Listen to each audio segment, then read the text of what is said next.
Hello friends, I am Chevee. Welcome to my shed. How are you today? How's life in your world? How's things where you are? I hope everything is fantastic. For those of you who don't know, for the last few days I've been spending some time in the shop. I've been trying to spend at least an hour or so a day in the shop, either cleaning or working on something, and I've been wanting to use the tools as much as possible just to get back in the habit of using tools. It had been like 6 months since I've been down here making anything seriously, and the most dangerous time in the shop is when you're not familiar with that shop, when you're not familiar with the tools that you're using. So staying familiar is important. And so I've just been doing simple things like making drawers, which I showed you the other day. I made 6 of them now. I have 12 more to make eventually. I don't have the material for the other 12 right now. I'm probably just going to try to find scraps like I did for these. So I made those, and then I took an order for a cutting board. So I made a cutting board, real nice walnut and maple cutting board. And then it's on to stuff that I've wanted to make. And so tonight I came down here and I made 2 things. Well, this isn't done, obviously, but I made this thing. And I'll show you the other thing in a minute. But while I've been doing this, I've been reacquainting myself with some of my favorite podcasts. I don't think I listened to very few podcast episodes in 2020. I just didn't turn it on. Like, during the workday, if I needed entertainment, I would watch YouTube or play video games or honestly clean the house. Like, I would get up and do dishes or whatever. I didn't listen to anything. So, and I hadn't been spending time in here, which is a lot of the time when I would be listening. And I hadn't been cutting the grass, which is the other time when I'd be listening. So I hadn't listened to a lot of podcasts this year. So I'm way, way behind on one of my absolute favorites, which is Making It. And I've recommended it before. I cannot recommend it highly enough. If you are a creative, it doesn't necessarily have to be woodworking, welding, YouTube. Just if you're a creative person, listening to the 3 hosts of Making It will completely change. It'll change everything because they're so motivated and positive individuals. It's Jimmy DiResta, Bob Claggett from I Like to Make Stuff, and David Picciuto from Make Something. They've been doing this podcast now for 5 years, which is the same time I've been doing this thing on YouTube. And in fact, the 3 of them are one of the few reasons, I shouldn't say many, they're one of the larger inspirations for why I started this. And so I've kept them in communication with them over the years. We're not on friendly first name basis or anything, but they know who I am. I email them, they email me back, that kind of thing. And so I'm listening to them today while I was working on this. It's kind of hard to see it in camera. This is like a weird shaped stupid chair. I've seen these at craft shows. I've seen them on people's porches, and that's what this is for. This is just a piece of it's something to just throw on my porch because I have this really ugly power outlet right beside my door. I hate it. I want something there to cover it up and make it look a little bit more welcoming.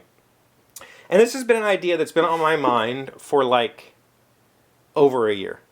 Probably 2019 is when I came up with, I'll make this and I'll put it out there and I'll find something to put on it. Maybe a fern, maybe, a flower or something. But I just never made it because it seemed like I couldn't figure out how to design it. How do I make that? How do I make it look okay? And I got caught in my head. And so finally, I just came down here and did it. Now, part of the reason I made this is because this is actually 1x10 material, but I wanted it to be 1x12, so I glued 2 1x10s together. I got to use the new fancy awesome clamps for joining panels, and I panel glued these 2 together, and then I was able to get both sides out of the 2 glued together 1x10s. And I just kept plowing forward, like I'll just figure out a way to make this thing and I'll add some roundovers to it to make it a little bit more decorative. And while I'm doing that, I'm listening to an episode. And I want to find the episode because maybe you do need inspiration in your life. You need to listen to somebody tell you the hard truth. It was in the episode from December 18th, 289, Country Backhoe Doctor. Jimmy DiResta says something during this episode while I was working on this that really just punched me in the gut, and it's the absolute truth. He said he meets people all the time who want to do something, but they can't, and they get caught in the details, and they get caught in the anxiety of not being perfect. They get caught in the trap of, I can't do it, therefore I won't do it. And his take on that is they won't do it because they don't want to do it. They use the perfection as an excuse to avoid the conflict, meaning the conflict with themselves, the conflict of not being perfect. And it's absolutely true. Stupid things like this. This is not something I should care about. It's like some $10 worth of pine glued together with some brad nails that I'm going to paint black and sand most of the paint off so it looks old and worn. This is not a piece of furniture that I'm selling to somebody. It's going on a porch as a decoration. I should not put any effort into it. It should be as rustic as possible. That's the point. But I still got hung up on it. I still couldn't figure out how to make this curve. What is it? Is it an armrest or is it just a decorative thing? Do I put a curve at the top? Do I cut a star in it? Who gives a shit, right? It doesn't matter. I used all of that perfectionism anxiety as an excuse to not make it, as an excuse to avoid the confrontation of making it and then not being satisfied. But the fact of the matter is, now I've made it and I'm very satisfied. I think it looks really cool. It's a bizarre, weird, old world style, but I think it'll look great on my porch. It'll be an attractive little decoration, and it'll hide the ugliness that's out there. And while I was down here, I had another idea of what I could put on it, and I went searching for statues or something, and I couldn't find what I wanted, so I decided to just make something. And that is an owl. Em loves owls. I've bought her lots. So I made a little scrap wood owl. I'll try to get some better shots on the screen for you so you can see it in detail. But it's just some pallet wood that I had laying around. He sits on his little feet. He'll sit on the bench and just look out over the neighborhood while it lives on my front porch. But I thought this was just something I could slap together, and I did. It's just brad nails and glue and some pin nails for the eyes. Done. And I did think about it. There's even Sharpie mark where I didn't make the shape quite right. First rule of marking on your piece is to mark on the back. Why I was doing the design on this beautiful aged pallet wood in Sharpie, I don't know, but I did it and I left some evidence, but it's okay. It'll be all right. It's just going to go on a porch and it's going to be seen from people driving down the street. So, go listen to that episode 289 of Making It.